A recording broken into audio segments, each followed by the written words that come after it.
At Meriton, we've built Australian dreams for generations.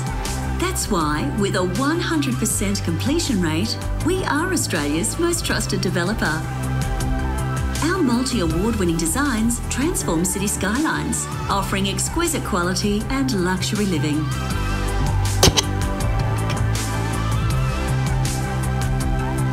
Meriton, built for a lifetime.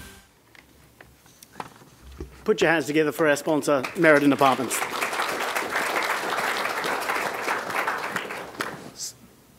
So we have today Michael Koziel, the Sydney editor for the Sydney Morning Herald, Carl May, who you've just heard from so eloquently presenting on the reducing the cost of the construction of apartments going forward.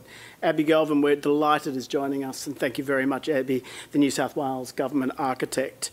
Mona Chow, the Head of Design at Coronation Property, and Simon Parsons, the Practice Leader at PTW Architects. I'll hand over now to Michael Koziel. Thank you, Tom. Oh, thank you. And I'm going to be real quick, if only because it's Friday afternoon and nearly 5 o'clock, and I'm sure it's currently happy hour. So, Carl, your presentation was so compelling, especially in the grand totals that you saved. Making those savings, I think, within the system that we have. I'm going to zoom out a bit and kind of question normatively whether some of the rules that we have in the system are necessary. We heard from Lendlease in the earlier session that our design excellence rules are suffocating the system, and I'm keen to know whether you agree or why not. We'll start with Abby Galvin. I was waiting for that one. I knew the moment Tom talked about design excellence, I'd be targeted. I think the first point to make about design excellence is that it generally is set by local government areas, and it usually comes with a 10% floor space bonus. So if you don't want to go through a design excellence process, you don't need to, because you don't get your bonus. So you could just deliver what you're allowed to under the rules.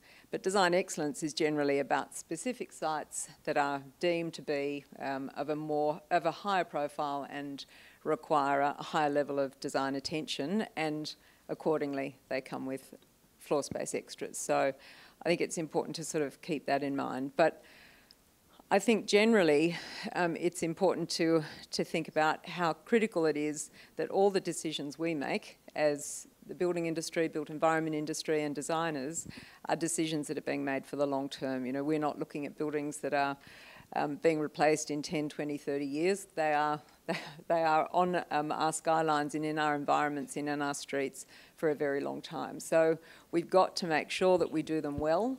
We've got to make them sustainable. We've got to make them, you know, good pieces of architecture that sort of support the overall environment. But we've got to also be really careful that we don't sort of over-egg in relation to the rules and the codes. And I think that's where we hear clearly where so many of the problems are, is that we have got sort of so many rules that we're being constrained. And I think people have had that level of ability to make sort of discretionary decisions taken out of their hands, and it's easier to blame a code and blame a rule rather than say, let's just be sensible and have a sort of an approach that says, all right, how do we work toward a better solution?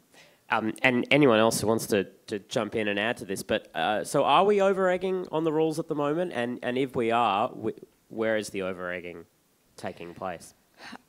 I think what we see, and I'll raise the apartment design guide because it's talked about all the time, and you know we made attempts to look at some reforms in the apartment design guide a couple of years ago, and the apartment design guide is a guide. It's got a whole series of key recommendations that are made to try and make the environments that we live in better.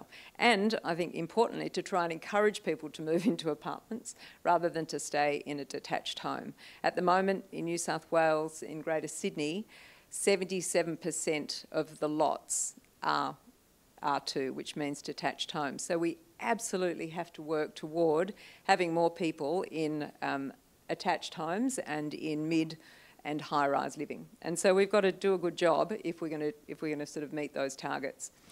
But what we need to make sure is that that apartment design guide is used well and with good discretion. So I think it's very easy in a lot of instances to say you don't meet the apartment design guide, you don't meet these criteria, rather than for both the applicant to say, I've done the best I could, and this is a demonstration of that, and to have the consent authority understand that process. And that's where we see a sort of a real disconnect.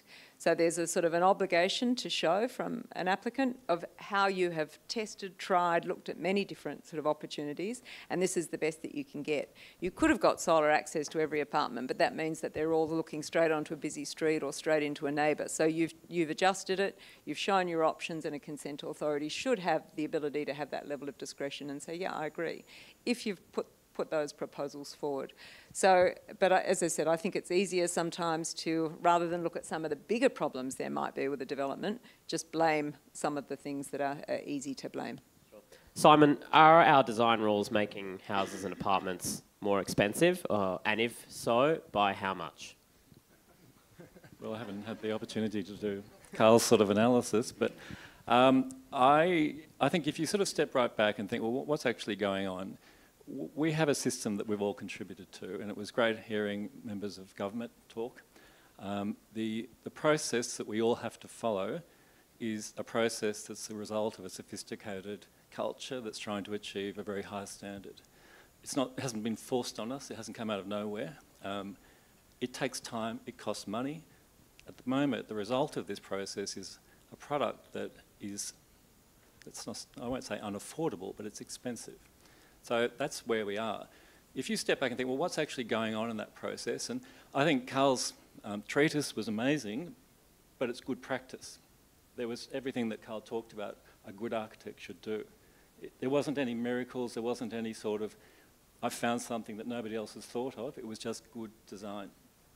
So there's not much you can chip away out of the building. It's 40% of the overall construction overall project budget anyhow, so you're not going to save, you're not going to make a project affordable by nibbling at that. The low-hanging fruit is time. This issue that's come up in many of the speakers this afternoon about the length of process, the uncertainty of the process, it is really, really frustrating, but from an architect's perspective it's very difficult. The issue with the design process, the design excellence process is fantastic. I think many architects think that the value of the process is to identify great concepts. What is being asked of us in the process often goes well beyond that, costs a lot of money and is unnecessary. So I think there's great opportunity in that to simplify things. I think the approvals process, the design engagement process, the engagement with the local councils process, it's all good. It all adds to the quality of the project. It takes time. There are opportunities within that process to simplify things.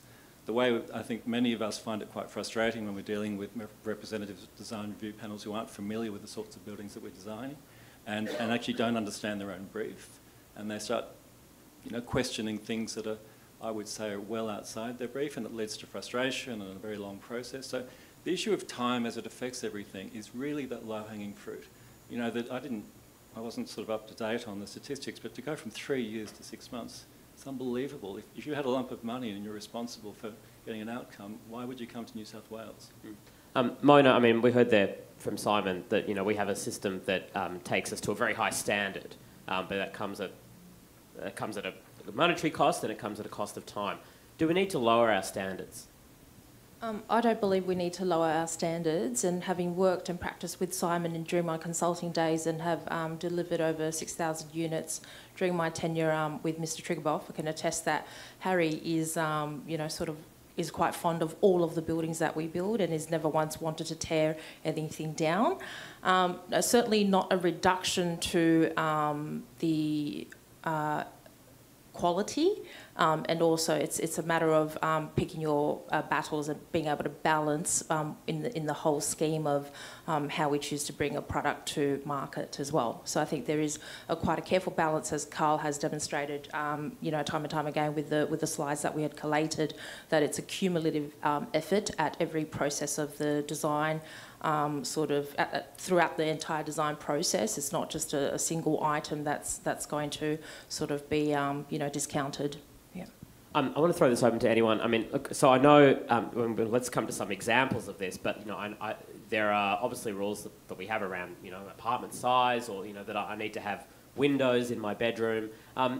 Now, I mean, obviously, a bigger apartment is nice. Having windows in the bedroom is nice, but why should a council or a government require these things? If I'm a person who's willing to live in a really small apartment, I don't really care if there are windows in my bedroom. Maybe I only go there to sleep and I'm out the rest of the day. Why should I not be able to say, all right, you know what? If that costs me less, that's what I'm going to choose. Why should that choice not be available to me? You know, when I first started working on the design and place set, we had a number of these conversations with Treasury, and it came to a question of why are we doing what we're doing? Is there a market failure? And I think the Design and Building Practitioners Act is a terrific example of, yes, there was a market failure, so yes, something needed to be done and needed to be regulated.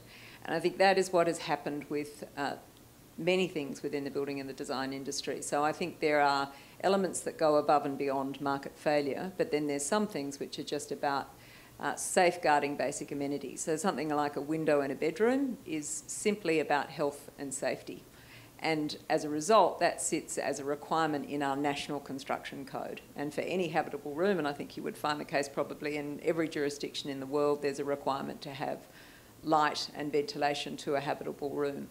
When it comes, though, Michael, to, you know, how big should an apartment be, if I'm more than happy to sort of live in a studio, and I lived in a 27 square metre studio for years, versus whether I want something larger, I think, yes, we do need that diversity, absolutely. But we also need to have a level of protection for people to make sure that people aren't taken advantage of. And I think that's what we have, but we're just not using it with discretion. We're using it as a sort of a guidebook.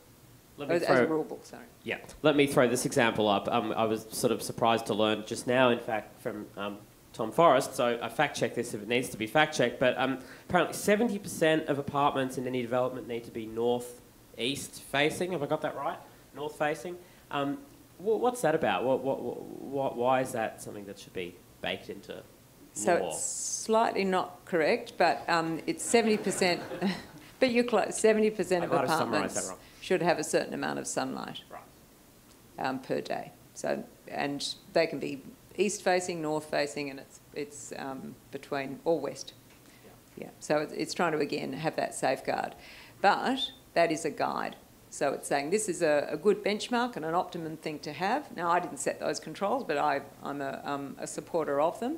However, we see so many examples of projects that aren't able to meet that for whatever reason. And I think, you know, if those reasons are demonstrated, but you're still getting good outcomes, then that's okay. But is it okay for nothing to have solar access? No, I don't think it is okay. I'll throw it open to anyone else. Have we got the balance right when it comes to those sorts of controls? I was just going to say, though, I understand the control, but I sometimes don't see what we're trying to achieve, because if it was about thermal comfort, if it was about levels of light, then I think that would be the test, and not whether or not something faces within a certain orientation of north. You know, having lived in a south-facing apartment with lots of glazing, I was perfectly happy with that.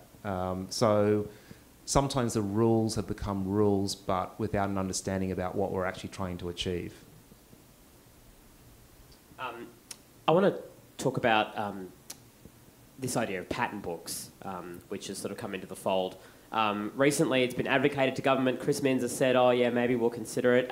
This is obviously this idea that, you know, we need to build a whole lot of homes, probably near train stations. Why don't, instead of having a fight over every development that has to then go through a process to say that it complies and, you know, get approved, let's come up with, you know, 1 or 2 or 3 designs that are pre-approved and you can just whack them in anywhere. What do you guys think about this approach? It's a bit radical, but could it work? Simon. Well, while you were talking, I was thinking about those great pattern books of the 50s and 60s and 70s, the Pettit and Sevitz, the sort of post-war, almost buying a house off the shelf. And they were, in many regards, they benefited from repetition. You know, Carl pointed out the value of repetition. If you do something many times, you get very good at it. And they were very sophisticated houses that in many cases have aged incredibly well. The challenge is going to be, it's always the reconciling pattern with context. You know, if your pattern has a large window that looks that way, and when you place it on a block, you're looking into somebody else's something, is not. There must be some mechanism, I'm sure, to stop that happening. So, if there was a way of doing it that you could mitigate any sort of uncontrollable impact, that you could accelerate the approval process, you could bring more certainty into the approval process, I think it would be a really good idea. And there's nothing wrong with it in principle. There's just a missing piece to make sure that it's moderated to fit site. Mona, I guess the other question is, what hope do we have of coming together on some sort of agreement on what would be in this pattern book that would be acceptable to everyone, from developers to councils to residents to the people who are going to live there? What happens to diversity in housing stock and the way we are choosing to activate all of the street frontages? So regardless of whichever asset class we are designing for, I think the common theme is that, the architects are constantly requested to activate your public domain. It's that podium level that really matters. So by the time we stamp out these cookie cutter buildings throughout the city, I suppose, how do we then future-proof our city for the next generation of users to have a pattern book of 3 or 10, typical towers that are littered throughout the sort of urban oasis? So there's got to be considerations, and again, a call for careful balance. So there may be a pattern and a repetition that's easily spotted within, your multi-storey towers, but I certainly think that there's something quite sacrosanct about that ground floor plane, and that's probably going to stay, stay relevant for many years to come. Abby, has the government come to you and said, give us a design? Are they about to roll this out? What do you know? There's been a lot of discussion about pattern books, and I would sort of suggest we actually have pattern books already. You just have to go out to any greenfield suburb and subdivision and sort of display village, and we've got a whole plethora of projects that you can just pick up and drop onto a site. So they exist, and there's a very much a place for them, and they give speed and certainty of approval, and that is absolutely what we hear is the most sort of critical time component thing. But I think we need to be really careful about what is going to be suitable for a pattern book. So that works well for single detached dwellings. I think we've seen terrific examples in history. We look at all of the terrace houses in the inner city, which came from pattern books, and they generally were pattern book elements. So they were the same windows, the same balustrades, the same tiles, those sorts of things, and a very similar design in patterns. But the moment you start getting to larger development, and so the opportunities I think still exist for some of those low-rise dwellings, semis, terraces, etc. But when you just have a look at some of the apartment types that Carl showed on the screen, it's just sort of impossible to provide a pattern book for those. And that's not because we've got a whole lot of architects all wanting to express themselves differently, but every site is different, every context is different. And so it becomes very hard at a certain scale to do that. I think what becomes actually more important for us is to have a series of development standards that are, if you meet those, they can't refuse the development, and we've got to be careful about how we set those. And what often happens when we do master plans and sort of concept plans is there's not a lot of testing done there. So all of the problems get pushed down to when somebody has to put a DA in and they've worked out that, we can't meet all of these controls. So I think we've got to actually spend more time getting the controls right at the start, and so you improve the certainty for when people are putting a DA in. Yeah, I'd have to agree. I don't think a pattern book really works for the projects of scale. We're always trying to make things, I guess, efficient for ourselves and our clients. And you can see with the examples that I, put up there, that even trying that hard, you end up with things that are just not repetitive. What I think we need is what Abby was talking about, and if you've worked up in Queensland, you've got code accessible and impact accessible. So if you go and you meet all the codes, it's a very smooth, fast process. If you want to push the boundaries a bit, and up there, I think there's some sites where you get a 50% uplift if you want to go impact accessible. And obviously it's a longer process, but the other thing I'd say about working in New South Wales compared to Victoria and Queensland, and it's a weird one, but it's an attitude change. So it's the way that they use the rules and the guidelines, the policies that they have in say, Queensland, where there's a willingness to work with the client and with the consultant team to get something over the line and approve it. I find in New South Wales, they use it as a barrier. It's always being used as something, oh no, that doesn't comply. Not, okay, we understand it doesn't comply, but if you did this, this and this, we'll work with you to get it approved. It's an attitude change. I want to kind of end it there, but that's a really interesting point. And are you suggesting, I don't know, if anyone else wants to weigh in on it, that that's a kind of cultural thing within councils you're talking about, right? That it's just it's a cultural attitude thing? Look, the other thing is in Queensland is that once a place has been rezoned for height and density, it goes, I think, through the normal kind of community consultation process, and once that plan is done, then objections to development after that point are taken with a lot less regard. So councils and people doing the assessment have the, I guess, knowledge and the willingness to support development without feeling that they're going to get attacked. Whereas I think in New South Wales, I think at a strategic level, we don't often lead and explain to communities how things are changing, about where we want density. And I think the new government is changing that narrative, and I think that's because of the housing affordability crisis, where people are starting to say, well, actually, we do need housing, although it's a bit like, yeah, sure, in someone else's backyard. But I think the narrative has slightly changed, but they've been nervous here to say, oh, it doesn't quite comply, but we'll get it over the line, because then you've got a bunch of residents saying, but it doesn't comply, how can you approve it, it's not good enough. So they're very unwilling to use their discretion and to assist in getting things across the line. A bit of discretion always goes a long way. We could talk for a long time, but drinks await and I have to write a story. So could you please thank our panel, Simon, Abby, Mona and Carl. Thanks very much.